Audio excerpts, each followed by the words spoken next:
Okay. Hi, everyone. Thanks for coming.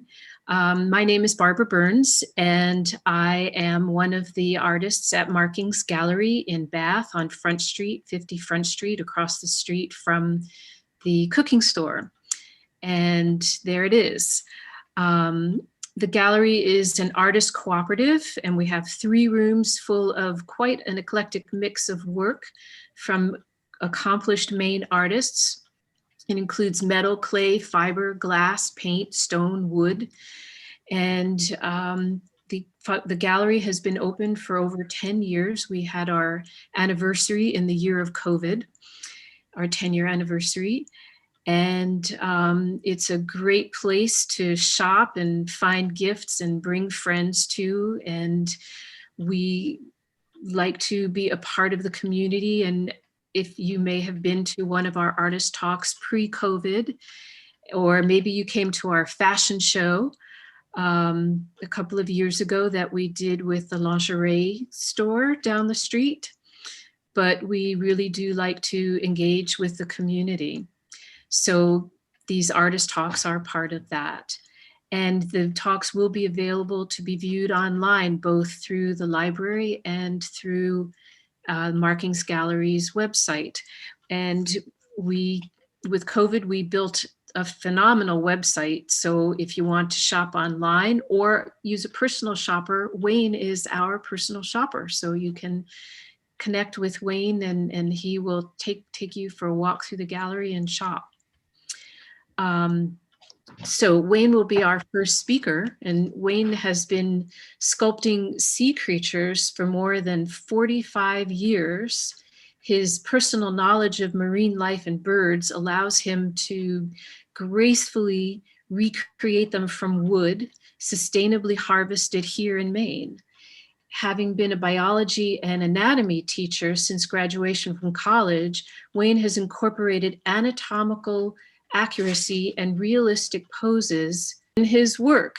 His work is all over the world in private collections and museums. And take it away, Wayne. Well, thank you, Barbara. And this is indeed a strange new way for me to contact the public. I have not done this before, and I'm used to talking because I've been a teacher for 50 years. But when I'm doing something like this, talking to a screen, I'm not exactly sure how it's going to come out. So I'll just kind of start with a little bit of a history of mine. I started carving, I guess I can claim, in Cub Scouts with soap carving. I was not really successful. I think my frog broke. And then in Boy Scouts, I did a number of projects and got wood carving merit badge. And I really have to answer a lot of questions when people see me carving. And I thought maybe I'd run through some of these questions kind of in sequence here and see if it works. I did start when I was somewhere around 7, I guess. And since I'm 78, I probably have been carving more than 45 years, but I don't dare to change the number on my ads. People will think I'm senile and think I'm not probably doing it right. But anyway, I did kind of get a little boost in the carving area by watching a pair of old timers sitting on the end of the wharf at Sabasco, and they would take a piece of broken fish box. In those days, the fish were kept in ice in pine boxes to be transported to the market. And they got hit by the shovel or banged into each other and the boxes got broken. And these old guys would sit there and tell each other stories and carve the little plugs that we used to use to jam in the claws of lobsters so they couldn't bite. And the tourists would come down there and they would be fascinated by these 2 old guys Mel and Mose Wallace. And it was just fun watching those little curls come off the blade. And I got a jackknife and I carried it forever, and I sharpened it just like the guy that used to prepare fish on the wharf. And I got it reasonably sharp. And I progressed from the little plugs, the wedges, to carving lobster buoys. And I used to grab pine out of the kindling box in the camp, and then I would paint them with airplane dope in the colors of my lobster buoys, because I had my own lobster traps from the age of, I think it was 9, but I think it was 9. And I used them as trade items when I went to Boy Scout camporees and things. And I carved the little projects that were in Boys Life magazine, like neckerchief slides, which were pretty simple things, like a trout that you stuck the neckerchief slide down through the mouth and out through the gills, and all kinds of little things like that, just having fun. And when I was in college, in junior high and college, I did a couple of projects. The 7th grade, I carved the boat that I used to work on. I called it work, but I probably was in the way more than I was a helper. A fishing boat that was a dragger. And then I carved things for my science project in the 9th grade. And in college, I carved amoebas and things like that. But I wasn't doing a lot of serious carving. A lot of it was just, I would have to say, amusement carving, amuse myself and amuse other people. When I was in the service, I got stationed back in Fort Devens, Massachusetts, my last year. And I was pretty darn sure I did not want to go back to flying helicopters again in Vietnam. So I knew that I was going to get out. And at that time, my wife was quite ill. And in the evenings, we'd sit and watch television, and I would carve again from the wood box. And I carved gulls and loons and boats and lighthouses and painted them with my airplane dopes. And I had quite a shoebox full of stuff. And I gave them away to friends and my folks, and still using my jackknife. When I was in graduate school, I was carving during one of my lunch breaks on a little tiny piece of pine that I had in my pocket. And one of my fellow classmates asked if I would bring in some things that I had finished. So I had some chickadees and some little fish, and I took them in, and doggone, they sold. And boy, well, I'll tell you, that hooked me. So in 1971, I actually sold my first carving. And from then on, I was carving primarily birds. And the tools that I used were jackknives. And I have since progressed to a little more sophisticated knives and gouges and things like that. This screen shows what I'm using presently most of the time. And even though I have the ability and the equipment to power carve, I still can't justify the noise and the dust and I just enjoy making those little curls.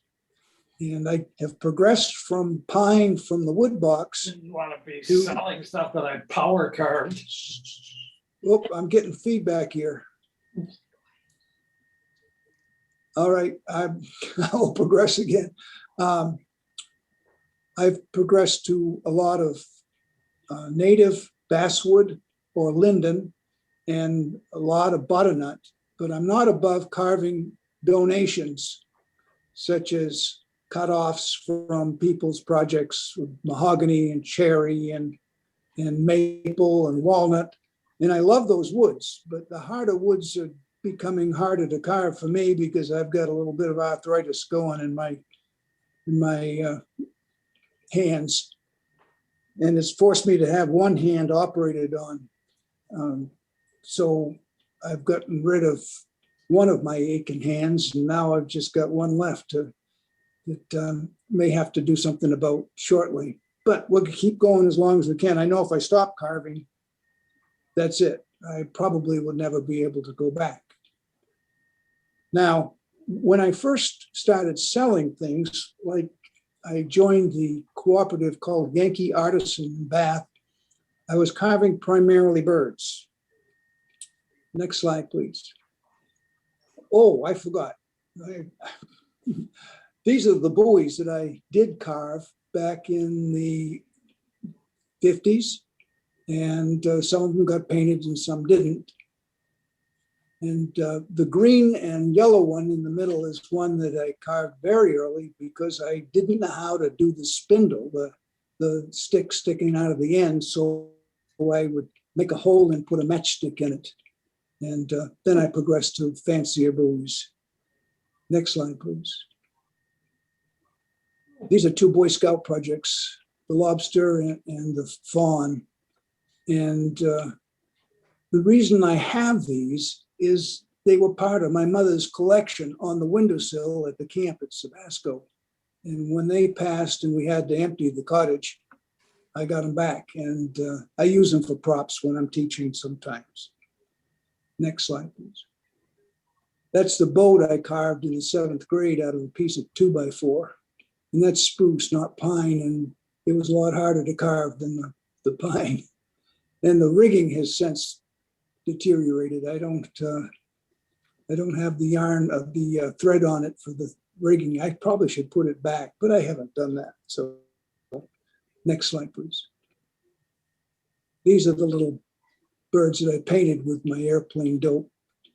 And you can see not a lot of finesse and skill, but a lot of fun. Next, please. I was very interested in insects when I was in college, and I had quite an extensive collection of bugs that I had preserved. And I had even done quite a bit of collecting when I was in flight school in Texas and Alabama. And I had some beauties from Vietnam. And so I started carving bugs and using pipe cleaners for legs, and those were fun. And next slide, please. Those did not sell, by the way. I still probably have all of those. When I did start selling, I started with a little wall mount design that were whales and birds and things that were about 6 to 10 inches long, stained, and I could sell them for $10 and pay the commission and justify my time expenditure. Next slide, please. A long time ago. I have now probably done, of the 86 odd species of cetaceans, I've done about 55 of them. And one of the things that I learned from Chippy Chase and Hank Tyler, two carvers from Brunswick, is that everything should be numbered, named, and the date put on the back of them. And so I've been doing that since the 70s. And I looked at my book yesterday when I engraved one of my recent pieces, and I'm just under 5,200 pieces that I've carved in the last years, however many years it is. Wow. Wow. So I have a few people that have started collections, and they have 20 or 30 of these little guys on the wall. And now I don't just do whales, I do sharks and seals and sea lions, and I've done sea otters and things, but a lot of my things are kind of thematic. I'm really in love with the sea. I don't want to go to sea. I just love the sea and love the animals and the birds and things. So that's what I'm doing. Next slide, please. I have a gallery here at the house, and we took over one bay of the garage and had it insulated and heated and shelves put in. And I've got the shelves full right now. I'm actually having to put stuff in drawers because I don't have enough shelf space. Last year was not a great year for sales for whales, but you can see I really did kind of pick up on the whale theme somewhere in the middle 70s when we had a program at the school, and we were watching for strandings, and we had a whole crew that lived down in Five Islands and Georgetown and everything, waiting for whales to come ashore so we could notify a professor at the University of Maine, Farmington to come down and take parts to send to Smithsonian, because in the 70s, there was very little known about whales. And so they were basically just mobile oil factories until we started really studying the whales. Next slide, please. I have a lot of single sculptures, a few multiple sculptures. Next slide. A lot of birds, mostly seabirds, puffins, auks, gannets, and ducks and sandpipers and things like that. Next slide, please. I kind of say when people ask me, the smallest one I've ever made was about 1.5 inches long, and the biggest was just under 50 inches long. And this whale in the center of the pegboard here is over about 4 feet long. And one of the little things that 50 inches then. I have incorporated with my sperm whales is I've been taking scraps from a scrimshanda and grinding them to make teeth and eyes. So I have to be careful who I say that to, because some purists don't like the idea that I'm using real whale parts to augment my carvings. Next slide, please.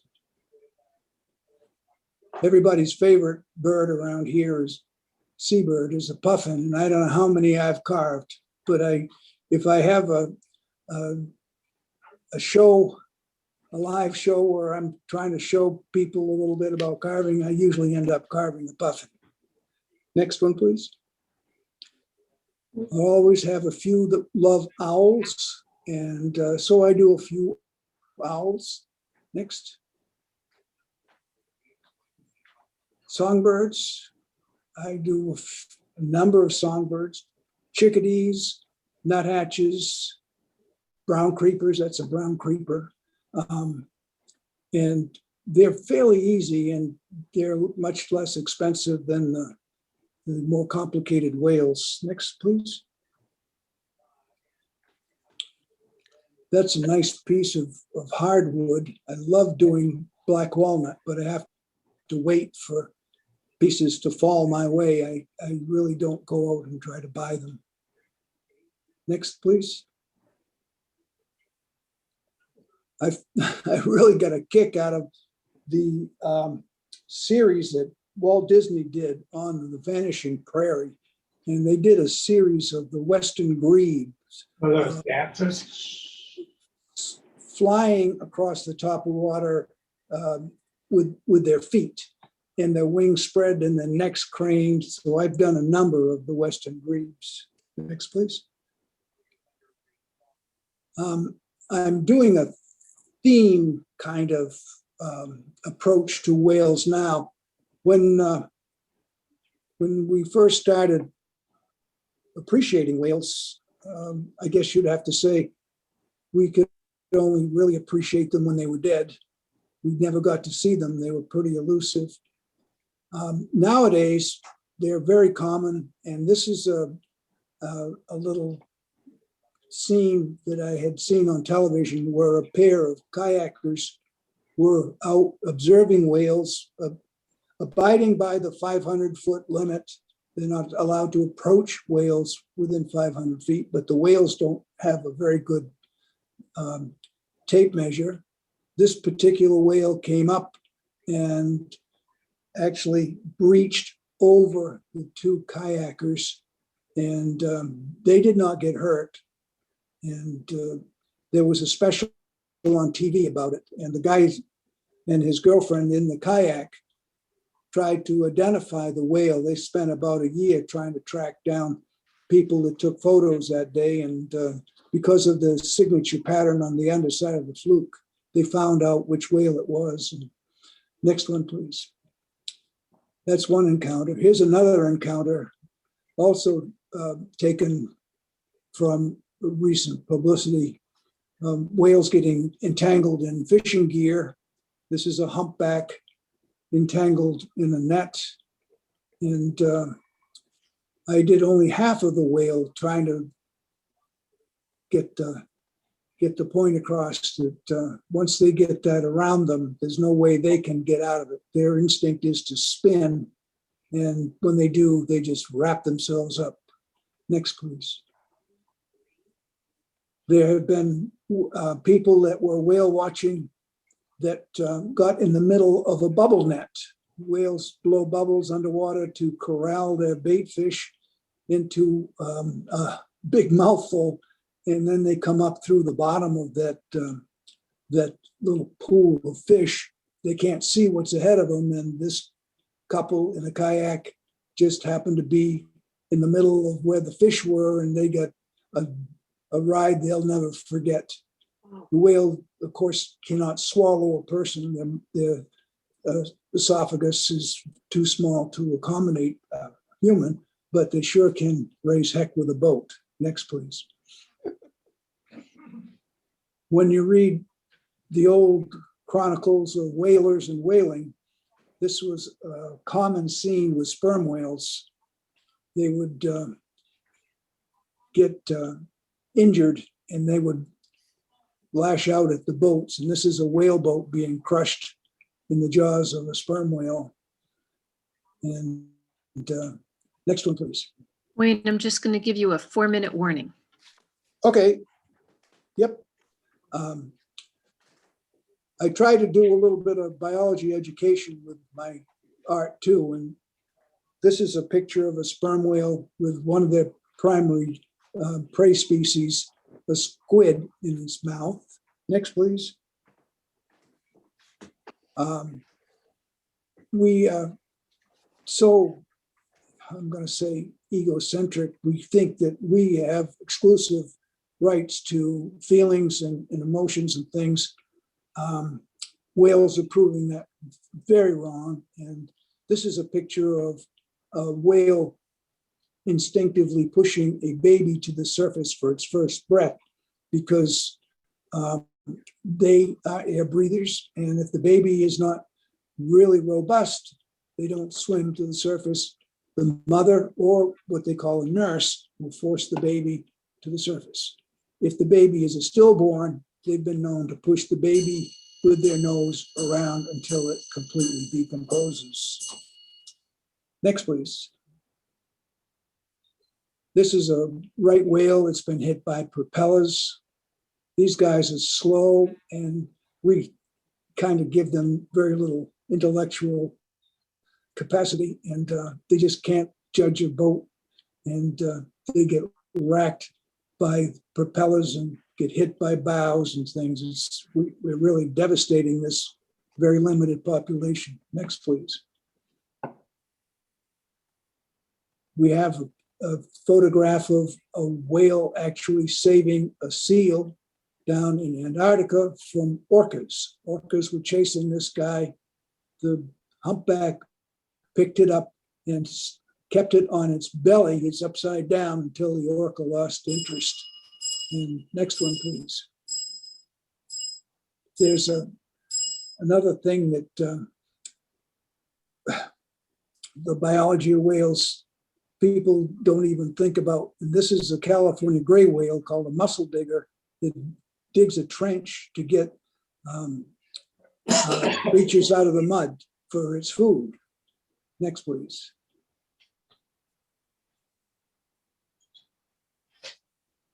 Is there one more?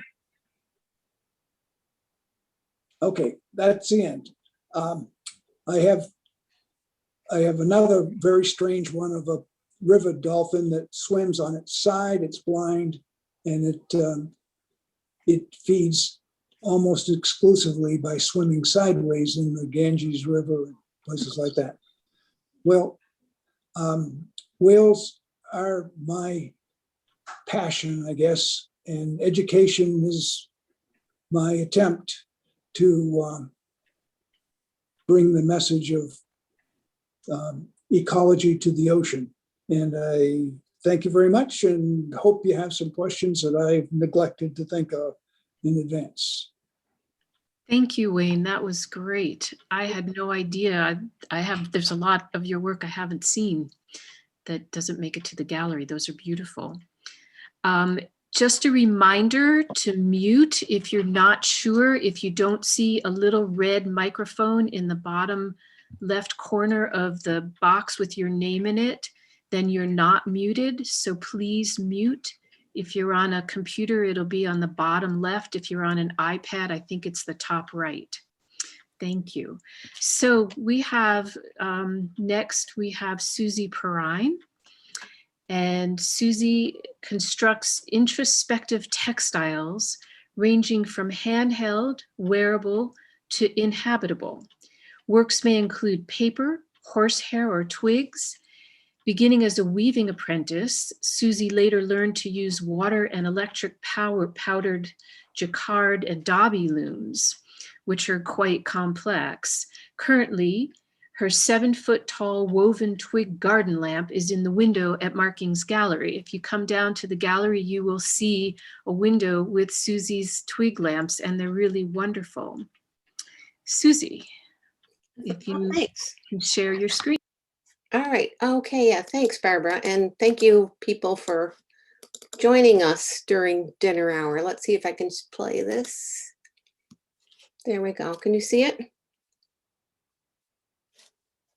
Oh, now I can't hear anyone.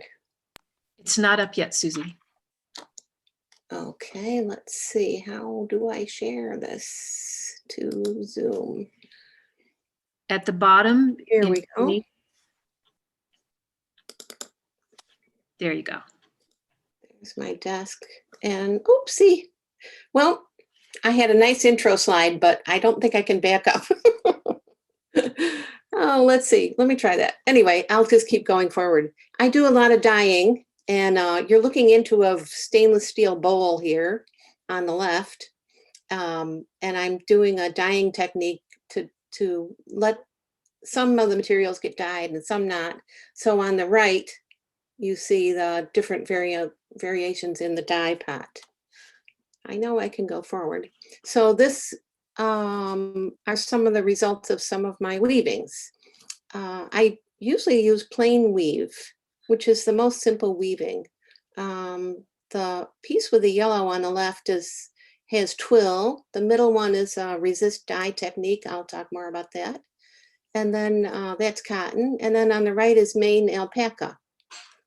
Another technique I use, whenever you weave on a loom, it's a rectangle almost no matter what you do. So to get imagery on it, I stenciled, and that gray piece is stenciled, and I do not have a tapestry loom like Barbara. And you can see about 6 to 12 inches of what you're working on at a time. So I made stencils out of stiff paper, cardboardy paper, file folders actually, and cut those shapes. I stenciled the warp, and then I advanced the warp to get those different images of the birds and whatever that is at the bottom. And then that's plain weave. That's an organic cotton. Some of those yarns are kind of hard to come by, organic cotton. So this is a resist technique I use. I use boards, tongue depressors, popsicle sticks, and rubber bands. And this is the warp before it goes on the loom. I dyed this in a deep blue dye. It's the cotton warp. And the bottom picture in the middle, that is the warp going on my loom. And this is a loom I've had. Wayne said he was carving something in the 70s. Well, I was weaving in the 70s, but on the same loom. This loom came from Quebec. And then on the right, you see the cotton fabric. This is what I started weaving originally in the 70s. Everything was white, white, white, all natural colors. And on the left is a tapestry technique. That just means discontinuous weft. So the weft does not go all the way across the loom. And on the right, that's an insertion technique. And that is a very large pillow, so over large. And the fleece, the wool fleece, was about 8 or 9 inches long. So that's an insertion technique. These are a couple things that I did on commission. You might recognize Marianne Rogers from J.R. Maxwell's. That was, she had a white shawl exactly like this, and she wanted one in pink. So she has 2 now. And this gentleman on the right, George Elliott Clark, I did not meet him, but there was a group of these sashes that I sold to these people. They're Métis, which is a group of actually Caribbean Native American.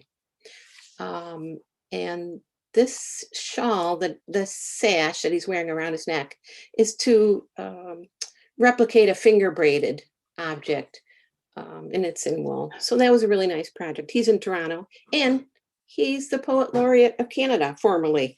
So I was very excited to learn that he got that sash. I like to teach. Wayne's a teacher too. I think there's a lot of things we have in common. This is at Booth Bay Railway Village. This is little Eloise. She was just a visitor that came by, and I think she would have stayed there for about 45 minutes if I'd let her, if her parents let her. She was pretty excited about weaving. And this is a barn frame loom. So I have a little person on a big loom, and then I have big people on little looms. And they're weaving, that you can see what's in the gentleman's hands. They're weaving just a narrow tape. The tape would have been used for all kinds of things. These tapes, these looms, I'll show you an old one. Here's some more people weaving on these same looms. You might recognize Linda from Bath. I don't know who the young fellow is. This loom, so this is the design of the loom. These are about 3 feet long.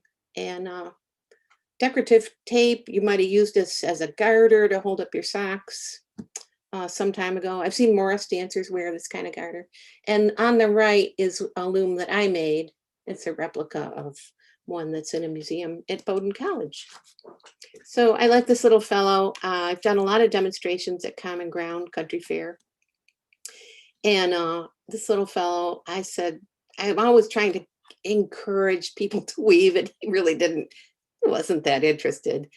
But he asked me if he could weave anything on the table. And I said, well, of course you could weave anything on the table, thinking what was on the table but yarn. And he found the comb and this popsicle stick. And I think he was pretty surprised I wanted to take his picture. And then this is another thing where here I am at Common Ground, and there's so many fun things to do. I basically had to almost impress like sailors people to help me. But we wove a patterned fabric about 50 square feet. So that was a fun project. I have done that project in schools, and kids love it because they're usually getting out of math class. At Common Ground, it was a whole different thing.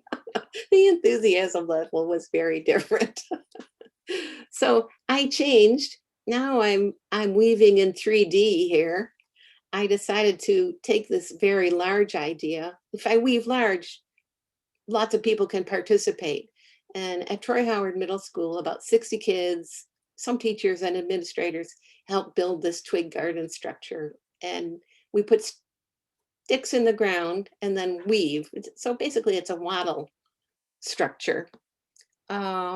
And the students prepared all this in advance. You can see the beautiful soil they're going to put in there. And then I went back in September and saw this green lush object that was covered with all these edibles. So well, the funny thing is, on the left is, in the red sweatshirt, is Lynn Carlin I took a picture of her. And then at the bottom, she took a picture of me with the intern that helped me during the day. That was Jackie. So that was the hut on the day that we finished it, that little insertion photo. Here's a little better looking hut, I think. My son Colby and I built this together. He's now an architect, and I had a good laugh because we've both used this in our portfolios, claiming we built it. But that one's about, I think it's about 12 or 13 feet across. It's since fallen apart. These are some twig lamps. When you have a lot of twigs around after you've done a big weaving project, that happens. It's like, oh, I'm making lamps now. The lamp on the right, that's in the window at Markings. I made it 3 feet in diameter to fit through the door. Let's see what else. Oh, I included a lot of community projects in here. I started Banners Over Bath with design committee of Main Street Bath. And for the first year, we had 15 people participated. And the third year, there were 85 people involved, which I was very proud of. And I think the fourth year, I think Betsy may have been she may have been impressed to volunteer on this project. So that is nice of her that she was able to work on that. I don't think they did anything this year.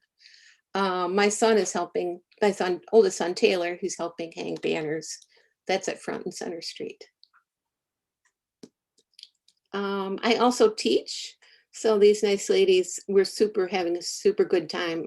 They're building a twig tutor, a 3-legged object, and they're using this very small little hand drill, and they were so excited to learn how to use this thing. I think after this class, a lot of people went out and bought hand drills. I empowered them. So I spent a week at Maine Coastal Botanical Gardens, and during the week, my sister, anybody could come help us. My sister and her husband helped me, and a few other people. But within a week, I taught this class, and then we also built about a 30-foot long tunnel and mostly kids played in it. They wanted it very short. It was about 5 feet tall. So that was quite a project. And then this gentleman's got a nice twig structure for his plants to climb on. I was invited to participate in Altered Couture, and it had certain criteria. And the first thing I made for it was this dress. And the criteria was the objects had to come from the thrift shop. And I woke up, I didn't know what I was going to make for it. I was invited to it was a fashion show and a fundraiser. And I just woke up one morning after thinking about it. And I thought, oh, I'm just going to shingle a dress.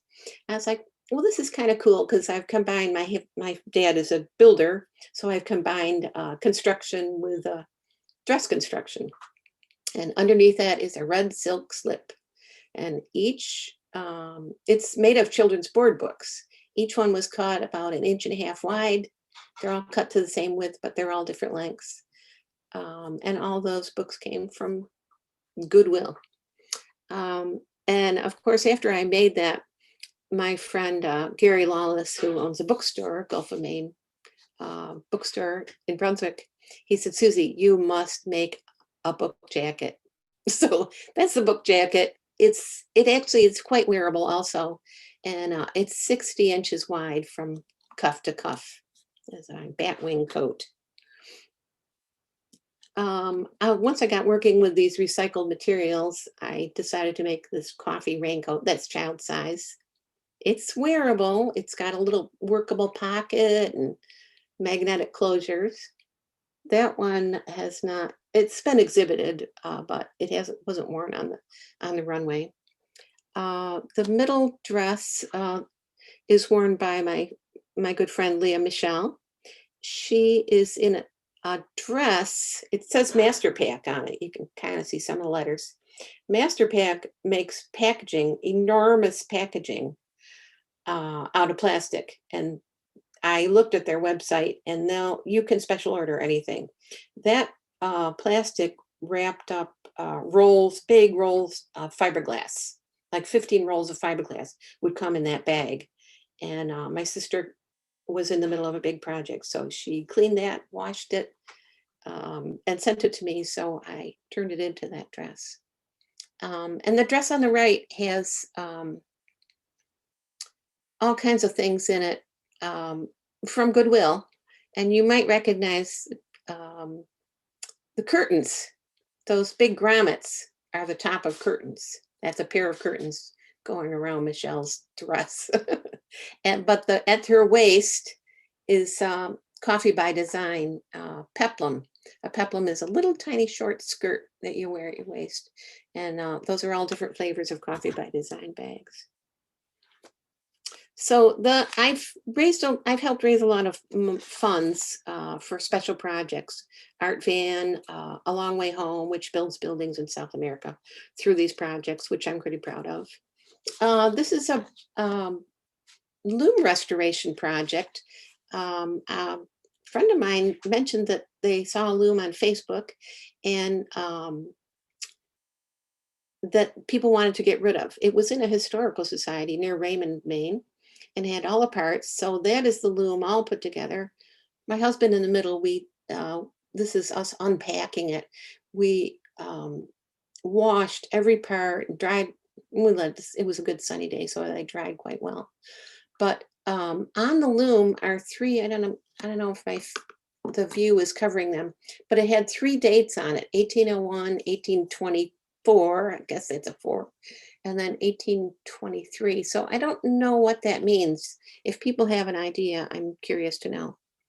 But I also like, besides that it's got Arabic numerals, it has Roman numerals in the bottom corner where the joins meet. And when we picked it up, I wrote on it in chalk, not realizing it had all these nice numbers on it. Let's see, this is for Wayne. I'm keeping plastic out of the ocean, I hope. An inflatable whale that we built at the Arts Festival in Brunswick one year. This was all recycled plastic.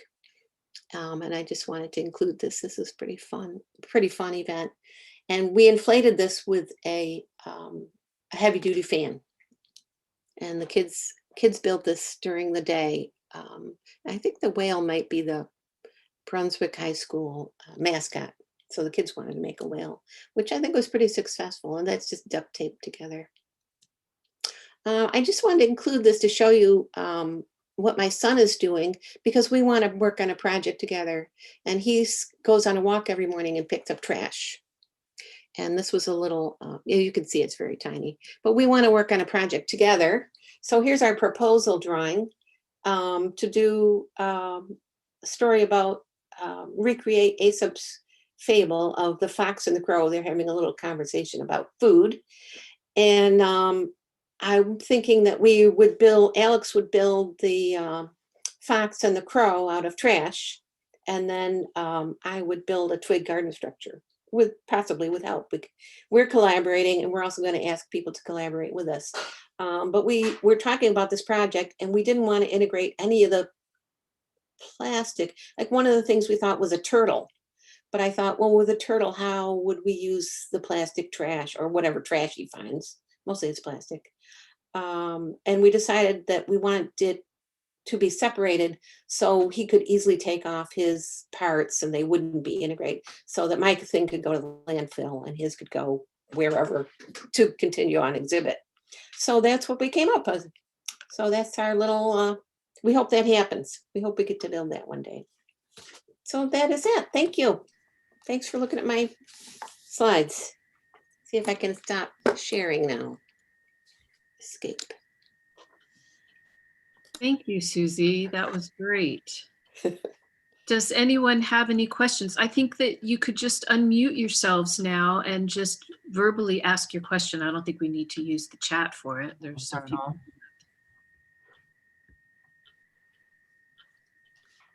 Well, while you're thinking of questions, I have some questions. Wayne, you mentioned a whale part that you use for the eyes and the teeth. What is that? What is the scrimshantas use sperm whale teeth to do their art, and they cut them with saws and they throw the pieces away. So I take the little tiny pieces from the sperm whale teeth and turn them into sperm whale teeth. Where do you get those? I have a friend that used to have a scrimshaw shop in Bar Harbor, and he was throwing all of his pieces away. Hmm. And he had since converted just to fossil ivory. He stopped buying teeth. They get to be pretty expensive and very hard to come by now. So he went totally to fossil ivory, much of which was walrus and mastodon teeth that were found in the permafrost, and turned it into his art. And so he had no use for the little pieces of teeth that I got. Hmm. Good question. Anybody else have a question? I was going to ask Wayne, it looked like I saw a porcupine quill on in your tools. Could that be? I don't have any porcupine quills, but it's strange that you would mention that, because my first year teaching, I had a pet porcupine. My goodness. How does one pet a porcupine? With the grain. That's right. Definitely. Actually, it was palm sized when my father found it beside the road, and he gave it to me, and I took it to school, and I had it in a wire cage, and I handled it with deerskin gloves, and I had hall duty, and I came back in, and the kids had their hands in there, and they were playing with them, and no gloves, so that I no longer had to use gloves. Huh. And when I actually ended the summer, I used it at summer camp too. It was so big, we had to carry it around on our belly, and it weighs probably over 20 pounds. So it had gone from 1 pound to 20 pounds, and I don't know how he did it on what I fed him. It was remarkable. And if it didn't get attention, it would squeak. And when we'd get to the camp in the morning, first thing Porky would do would start making noises. So I'd come in and give him his carrots and his dog biscuits and all that. And the kids let him out of the cage at rest period, and they played with him. Not a real puppy, but he was interesting. I had a question. I wanted to ask both of you what artists sort of are sources of inspiration for you. I saw a lot of Andrew Goldsworthy and your stuff, Susie. Oh yeah. Are there others that have sort of motivated your work, or whose work you admire? Oh wow, that's a good question. Well, I really kind of hate Patrick Doherty.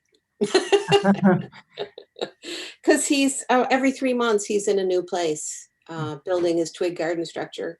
And I thought I was really a hot ticket when I got to do Coastal Maine Botanical Garden, and they had a nice red pickup truck to help us harvest twigs. So I went home that night and looked on the internet, and I thought, oh, I wonder what Patrick Doherty's doing. Well, Patrick Doherty was in the woods taking pictures. He must have taken a picture of this beautiful, like a lane in a wooded cathedral, and his twigs were being carried on a horse-drawn carriage. I was like, I can't win. Like, yep, you outdo me again, Patrick. What about you, Wayne? I actually have a couple of people that I mentored. Chippy Chase, of course, from Brunswick, that did those fantastic single bird sculptures out of great big pieces of wood. And Hank Tyler, who was an understudy of Chippy also. And he kind of gave me a little boot in the tail when I was in graduate school to do more carving. So the first few carvings I did were sculptures using a Dremel tool, grinding away, making sandpipers.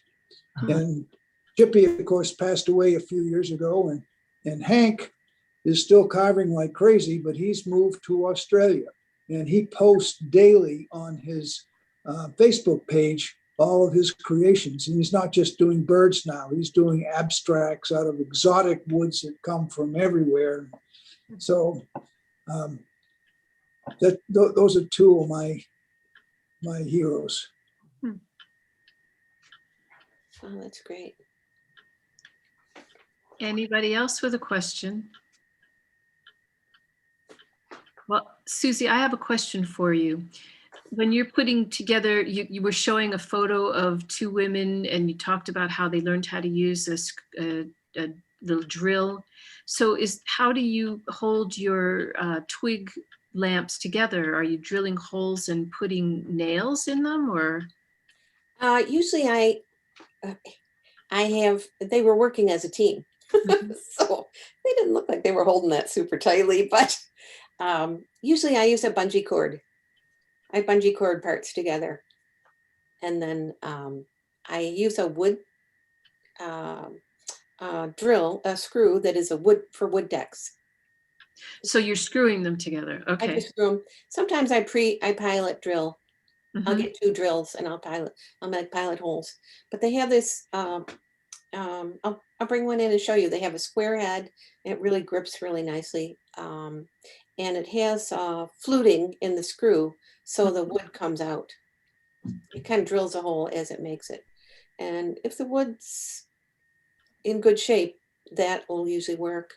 On some of my work, if I'm trying to be more careful, I think the lamp, I pre-drilled the holes. And your project that you want to do with your son, the crow and the fox, would you talk a little more about that? What? Yeah. Place that you were going to do it, or? Yeah, we've been applying online for all sorts of grants, which you rarely get. Everybody and their brother is applying for them. But he grew up in Jamestown, Rhode Island, all 3 of them, and they had a call for entry for public art with a collaborative element, and it was on callforentry.com cafe, it's called, and so we talked about a few different things, like what could we do, and I was like, well, I build huts and you do something totally different. And we were thinking of maybe a fox in a den, and I thought, well, people like to go into the huts, so, and we don't really want them. His work might have, it's so many parts that I didn't want people also in the same space with his structure. Also, you can see his structure if it's better on the outside. So we talked about back and forth a few times. And I do love fables. And they don't make any sense at all, especially Aesop's. And I thought, well, there's something about a fox. I do love the foxes. And Alex was happy to work on that project. He usually does humans, but he loves the figure anyway. So he's like, yeah, I can do a fox. So I was like, well, let's do a fox and a crow, because there's that great story. The crow's, I guess the fox admires the crow. And he says, you could, and the crow's holding food, a piece of cheese. And the fox admires him and says, your voice is so beautiful, what would you sing? And the crow drops the food. And that is the story. But the fox is supposed to be the smart one, apparently, but it's a cute little story. So we hope that will happen. I have no idea. But he would build, he would do a collection. He would have people collect trash, and I would have people help me weave the twig hut. If people can, on a very limited basis, a couple people at a time. Thanks. Bridget, you have a question? You need to unmute yourself. Oh, you have to unmute yourself. I know, I just wanted to say that's a great project with the fables. And if you need volunteers for weaving, I'm in it. Oh, wonderful. That would be great. I do have a project. I'm going to set up a loom on May 1st in Westbrook. Really, it's just one person weaving, but I am going to demonstrate, and it's free demonstration. I don't know where you live, but I invite people, if they have questions about warping their loom, they can pick my brain on that day. It's a community center. I should be there all day.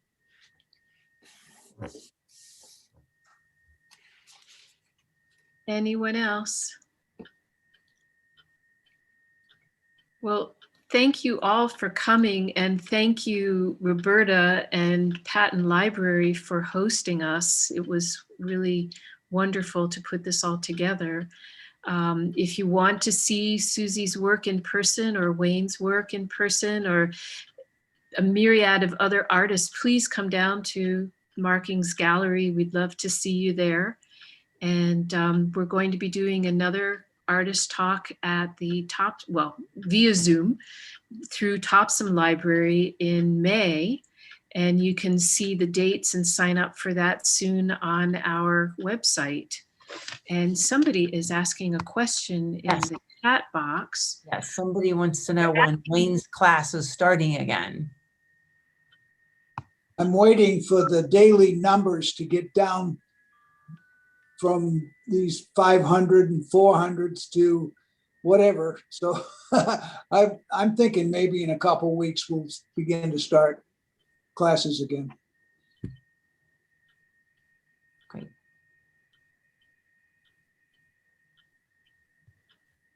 Well, I guess that's it. All right. Well, I thank you Thank so you. much to everyone for coming, and thank you, Barbara, for organizing and for the idea. And thanks to Wayne and Susie for putting together presentations. And thank Yeah, you. Well, thanks for hosting. thanks for the opportunity. Great. Thank you for making this work, Wayne and Susie and Roberta. And Yeah, we'll, with pleasure. Yes, we'll and make thank the you all. recording available soon. So you can look for it either on our website, the library website, or the Markings Gallery website. All right, Yes, thanks and so much. let people know Farewell. about it. All right. Thanks. Have a good Bye. night. Thank you. Farewell.